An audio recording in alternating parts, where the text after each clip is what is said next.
Quand j'ai rencontré Mathieu, j'ai cru avoir trouvé quelqu'un de spécial.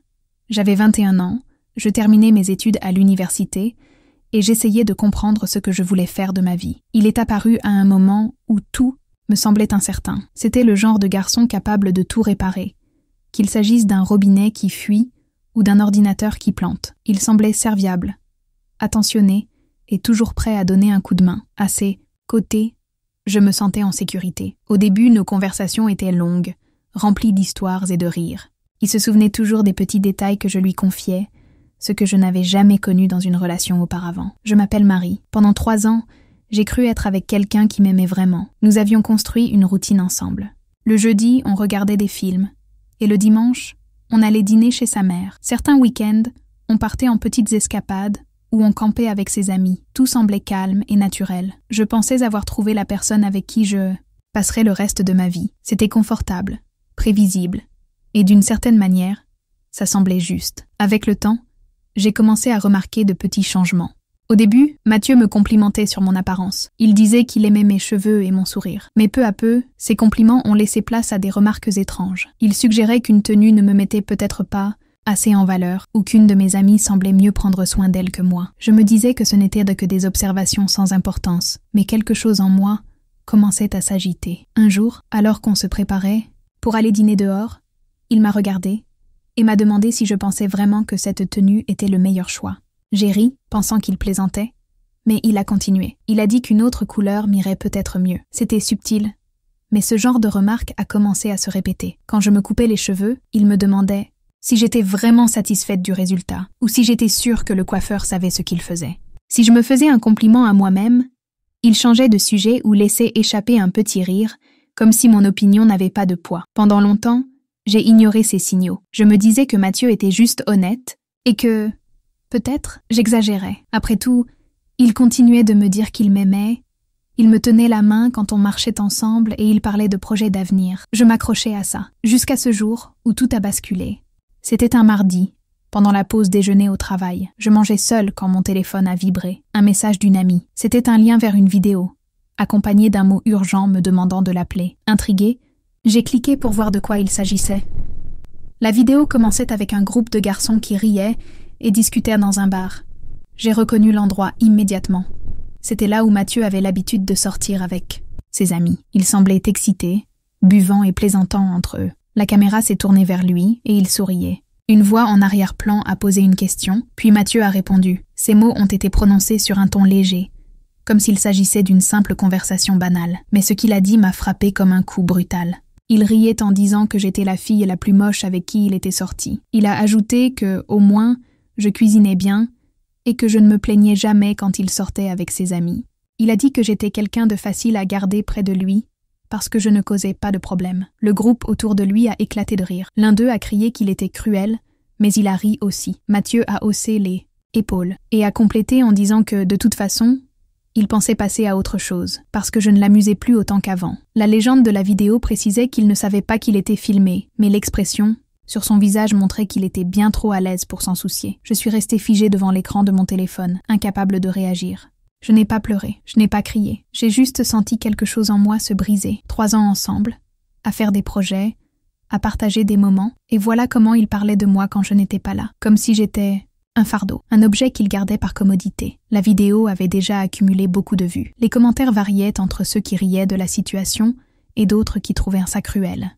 Mais ce qui comptait, c'était que je savais la vérité. Maintenant, il n'y avait pas d'excuses, pas d'explication capable d'effacer ce que je venais d'entendre. J'ai pris mon téléphone et j'ai coupé toutes les notifications. Je ne savais pas exactement quoi faire. Mais une chose était sûre, je ne pouvais pas faire comme si rien ne s'était passé. Ce soir-là, je ne suis pas rentrée chez moi. J'ai pris quelques affaires et je suis allée chez Amélie, ma meilleure amie. Elle a ouvert la porte sans poser de questions. Elle m'a juste tirée à l'intérieur et m'a dit que je pouvais rester aussi longtemps que je voulais. Mathieu ne m'a pas envoyé de message cette nuit-là. Peut-être qu'il ne savait pas encore que j'avais vu la vidéo. Peut-être qu'il pensait que rien ne changerait. Mais moi, je savais qu'une partie de moi s'était brisée pour toujours. Cette nuit-là, je me suis allongée sur le canapé du salon d'Amélie, incapable de dormir. Le silence semblait plus assourdissant que d'habitude. Je fixais le plafond, essayant de comprendre comment tout avait pu en arriver là. Le visage de Mathieu dans la vidéo, son rire, la façon dont il avait parlé de moi comme si j'étais Jetable. Tout tournait en boucle dans ma tête. Sans fin, j'ai pris mon téléphone et j'ai ouvert nos derniers échanges. La veille au soir, il m'avait envoyé un message pour me demander ce que je voulais manger le week-end. Le même jour où il avait dit ces choses au bar, il faisait encore semblant que tout allait bien. Ce contraste entre ces deux facettes de lui m'a donné un frisson étrange dans l'estomac. Je crois que le pire n'était pas seulement ce qu'il avait dit, mais la certitude qu'il n'avait jamais imaginé que je pourrais le découvrir. Dans la vidéo, il était totalement à l'aise, riant, sans la moindre hésitation. Ce n'était pas une erreur, ce n'était pas un dérapage de quelqu'un qui parle sans réfléchir. C'était tout simplement ce qu'il pensait vraiment. J'ai fixé l'écran de mon téléphone jusqu'à ce qu'il s'éteigne. Le temps passait. Mais je restais là, immobile. Amélie a remarqué que j'étais encore éveillée et s'est assise à côté de moi. Elle n'a rien demandé. Elle a juste pris une couverture et m'a enveloppée dedans. Le lendemain matin, je me suis réveillée avec mon téléphone qui vibrait sans arrêt. Mathieu avait essayé de m'appeler 7 fois. Il y avait des messages de lui qui demandaient où j'étais, qui disaient qu'il s'inquiétait et qu'il avait besoin de me parler. Il ne mentionnait toujours pas la vidéo. Ce qui me dérangeait, c'était la façon dont il agissait comme si de rien n'était.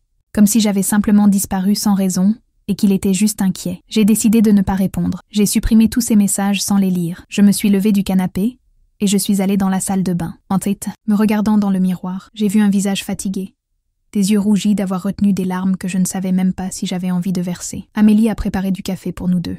Quand je me suis assise à la table, elle m'a regardée attentivement, attendant que je dise quelque chose. J'ai pris une profonde inspiration et j'ai prononcé, pour la première fois, les mots que je n'avais pas encore complètement assimilés. J'ai vu la vidéo. Elle n'a pas eu l'air surprise. Elle a simplement hoché la tête et attendu que je continue. Alors, j'ai tout lâché. Je lui ai raconté ce que je ressentais. L'humiliation, la colère, la douleur, de réaliser que j'avais passé 3 ans avec quelqu'un qui ne m'avait jamais vraiment vue.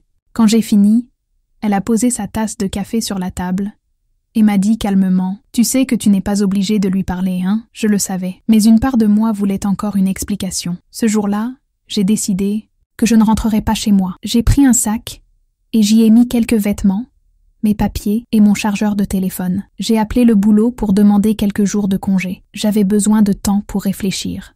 Mathieu continuait d'appeler. Au fil des heures, comme je ne répondais pas, il a commencé à envoyer des messages différents. D'abord, il demandait si j'allais bien, puis il disait qu'il était inquiet. En fin d'après-midi, son ton a changé. « Tu vas continuer à m'ignorer ?» C'est puéril. On peut au moins discuter. Ces messages ont commencé à m'agacer. Il ne parlait toujours pas de ce qui comptait vraiment. C'était comme s'il attendait que je revienne à la normale, sans rien remettre en question.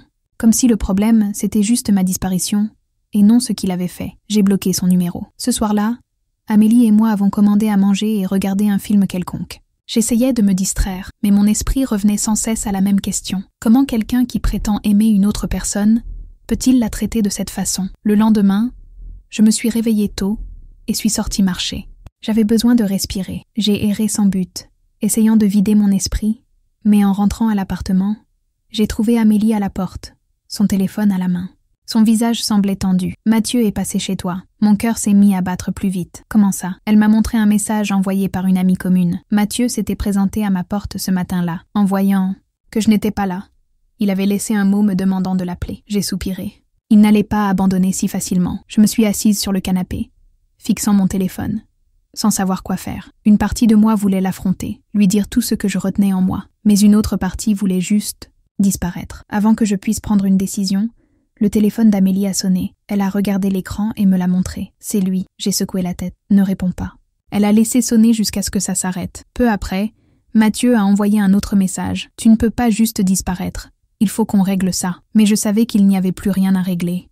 À la fin de cette journée, alors que le soleil se couchait, je me suis assise sur le balcon de l'appartement d'Amélie et j'ai laissé le vent frais caresser mon visage. J'ai fermé les yeux et respiré profondément. Pour la première fois depuis que j'avais vu cette vidéo, j'ai eu l'impression d'avoir le contrôle sur quelque chose. Je n'allais pas répondre. Je n'allais pas lui donner la satisfaction d'une dispute. Je n'allais pas le laisser me manipuler avec des excuses vides. J'allais disparaître. Les jours suivants ont été une succession de messages ignorés. Mathieu essayait de me contacter par tous les moyens. Comme j'avais bloqué son numéro, il a commencé à appeler depuis d'autres téléphones. Quand il a réalisé que je ne décrocherais pas, il s'est mis à envoyer des messages par des amis communs. Certains étaient calmes, demandant juste à parler. D'autres étaient un peu plus désespérés, comme s'ils perdaient le contrôle de la situation. Je Voyez ça comme une confirmation de ce que je soupçonnais déjà. Mathieu n'était pas désolé pour ce qu'il avait fait. Il était désespéré d'avoir été démasqué. Si cette vidéo ne m'était jamais parvenue, il aurait continué à agir comme d'habitude, à prétendre qu'il m'aimait, tout en se moquant de moi dès que j'avais le dos tourné.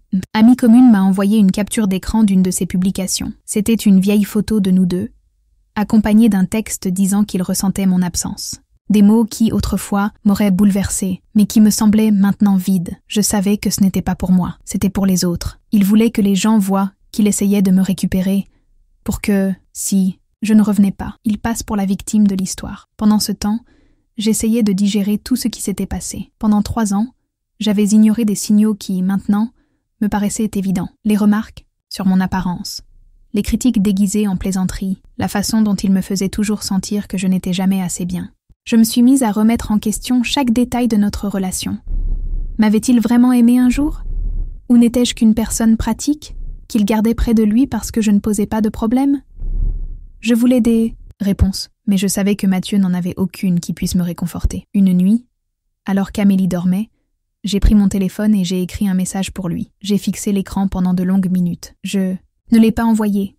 J'ai tout effacé et reposé le téléphone. Mathieu ne méritait pas d'explication. Le lendemain, encore des messages.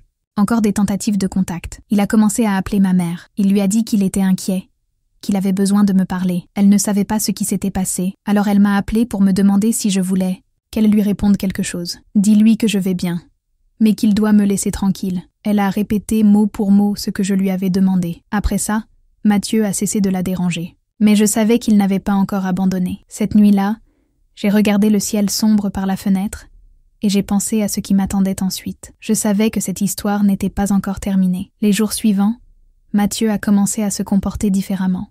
Puisqu'il ne pouvait pas me parler directement, il a cherché à attirer mon attention autrement. Les messages désespérés se sont faits plus rares, remplacés par des publications sur les réseaux sociaux. Il postait des phrases sur le regret, sur le fait que tout le monde fait des erreurs et mérite une seconde chance. Certaines personnes commentaient qu'il devait persévérer, que l'amour véritable pouvait tout surmonter. D'autres disaient qu'il devait accepter que j'étais party. Je me contentais d'observer de loin. Mathieu n'avait jamais été du genre à afficher ses sentiments en public. Alors pourquoi se montrait-il aussi démonstratif maintenant? La réponse était simple. Il n'essayait pas de me reconquérir. Il essayait de sauver son image. Une nuit, Amélie est entrée dans la chambre, son téléphone à la main. « Il faut que tu vois ça. » Elle m'a montré une vidéo postée par l'un des amis de Mathieu. On le voyait discuter avec quelques gars. Pas dans un bar cette fois, mais le ton restait le même. « Elle exagère », disait Mathieu. « Tout le monde dit des conneries quand il boit. » Quelqu'un à côté de lui a acquiescé. « Alors pourquoi tu ne t'excuses pas ?» Il a ri. J'ai essayé. Mais elle veut en faire tout un drame. On dirait qu'elle cherche l'attention. J'ai senti une boule se former dans ma poitrine. Même après tout ça, il continuait à renverser la situation. Il faisait passer mon silence pour une réaction excessive, comme si je voulais juste le punir. J'ai voulu ressentir de la colère, mais tout ce qui m'est venu, c'était de la fatigue. Le lendemain matin, j'ai reçu un appel inattendu. C'était Xavier, un des amis de Mathieu. J'ai hésité à décrocher. Mais la curiosité a pris le dessus. « Marie, il faut que je te dise quelque chose. » Il a marqué une pause, comme s'il pesait ses mots. « Je sais que tu ne veux plus rien avoir à faire avec Mathieu, mais il y a quelque chose que tu devrais savoir. La vidéo, ce n'était pas un accident. » Mon cœur s'est mis à battre plus vite. « Qu'est-ce que tu veux dire par là? J'ai vu des messages dans le groupe des mecs. Il voulait déjà rompre avec toi, mais il ne savait pas. Comment faire? Alors il a eu l'idée de t'exposer comme ça pour que tu t'éloignes en premier. Il pensait que ça l'empêcherait de passer pour le méchant. Ma respiration est devenue lourde. Tu es sûre de ça? Je peux t'envoyer les messages. Je lui ai demandé de tout m'envoyer. Quand j'ai reçu les preuves, elles étaient là, sous mes yeux. Mathieu avait vraiment tout orchestré. La vidéo n'était pas une erreur, pas un moment d'égarement. Il voulait que je la voie. Il voulait que je rompe pour pouvoir jouer la victime. J'ai fixé les messages pendant de longues minutes. Il fallait que j'affronte Mathieu. Les messages de Xavier étaient encore ouverts sur l'écran de mon téléphone quand j'ai pris une profonde inspiration et fermé les yeux. J'avais envie de croire qu'il y avait une explication moins cruelle à tout ça. Mais les preuves étaient là. Mathieu n'avait jamais été pris au dépourvu par la vidéo. Il n'avait jamais vraiment regretté. Il avait tout planifié pour que je parte en premier, pour pouvoir raconter une histoire où il serait la victime. Le choc initial s'est vite transformé en quelque chose de plus fort. Ce n'était pas de la tristesse, ce n'était pas du doute. C'était une certitude qui se répandait en moi. Je ne pouvais plus ignorer qui il était vraiment. J'ai passé le reste de la journée à réfléchir à ce que j'allais faire. D'un côté, je savais que je ne lui devais rien, que je n'avais pas besoin d'une confrontation. Mais d'un autre côté, je sentais que quelque chose en moi devait lui dire que je savais tout, non pas pour le convaincre de quoi que ce soit, mais pour m'ôter toute trace de doute. Si je me taisais, il continuerait cette histoire comme si... Je me trompais, comme si j'essayais de me remettre d'une erreur stupide. Au fond de moi, je savais qu'il se moquait de ce que je ressentais. Il voulait juste redorer son blason. Ce soir-là, je me suis assise sur le canapé d'Amélie, mon téléphone, portable à la main. Il y avait des dizaines de messages de Mathieu, certains pleins d'excuses, d'autres me demandant d'arrêter de faire comme s'il était un monstre. Il disait qu'il souffrait, qu'il n'arrivait pas à dormir, qu'il avait besoin que je comprenne ce qu'il fallait faire. Je les ai lus, et je me suis sentie vide. Avant, peut-être, ces mots m'auraient fait douter. Mais maintenant, tout cela ressemblait à une tentative de contrôle. Les messages ont continué à arriver pendant toute la nuit. Il a semblé changer de ton lorsqu'il a vu que je ne répondais pas. Il a d'abord dit qu'il était désolé, puis il s'est mis en colère, disant que j'étais puérile. Enfin, il m'a supplié à nouveau, disant que ce n'était qu'une erreur et qu'il méritait une seconde chance. Mais je savais déjà que ce n'était pas une erreur.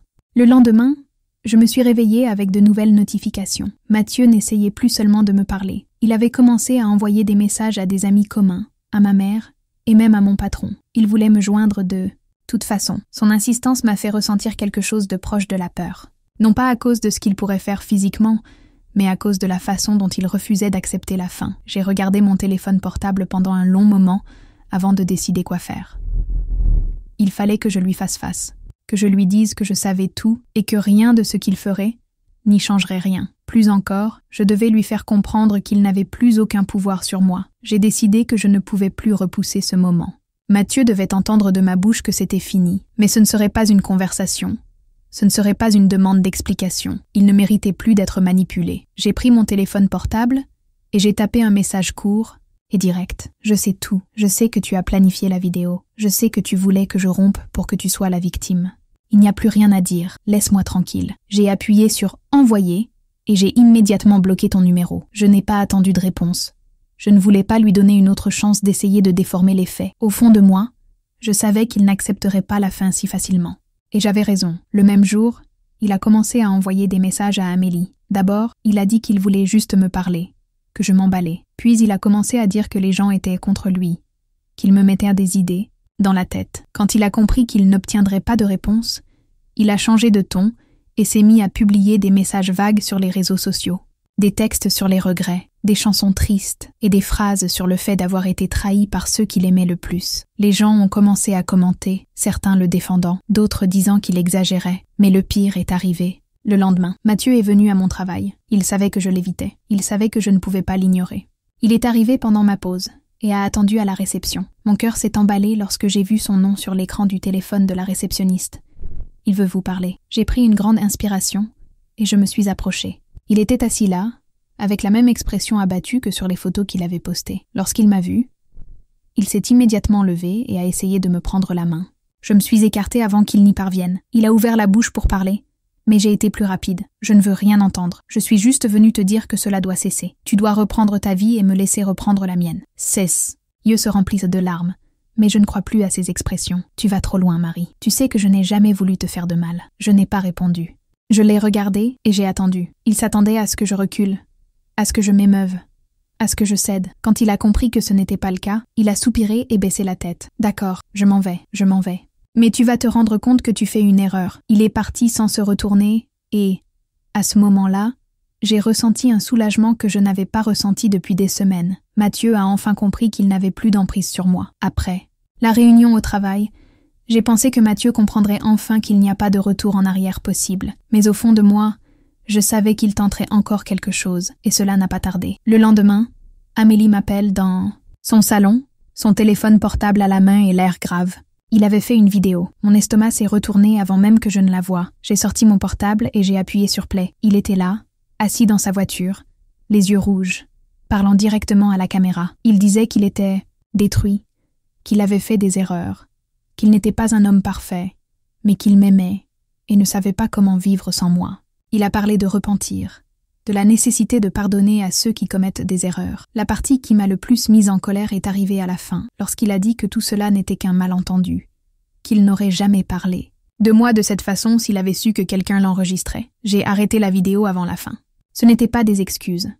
C'était plutôt une tentative de manipulation. Il ne disait pas qu'il était désolé de m'avoir humilié, Il était juste désolé d'avoir été exposé. Pire encore, il essayait de faire en sorte que les gens le voient comme un homme désolé, afin que je devienne le méchant pour ne pas avoir accepté ses excuses. J'ai respiré profondément et j'ai rendu le téléphone portable à Amélie. Il n'en a jamais assez. J'ai passé le reste de la journée à essayer d'ignorer la situation, mais cela n'a servi à rien. Certaines personnes ont commencé à m'envoyer des messages pour me demander si j'avais vu la vidéo, en me disant qu'ils semblaient vraiment souffrir. D'autres m'ont dit de faire attention, car ils savaient que ce genre d'attitude pouvait être dangereux.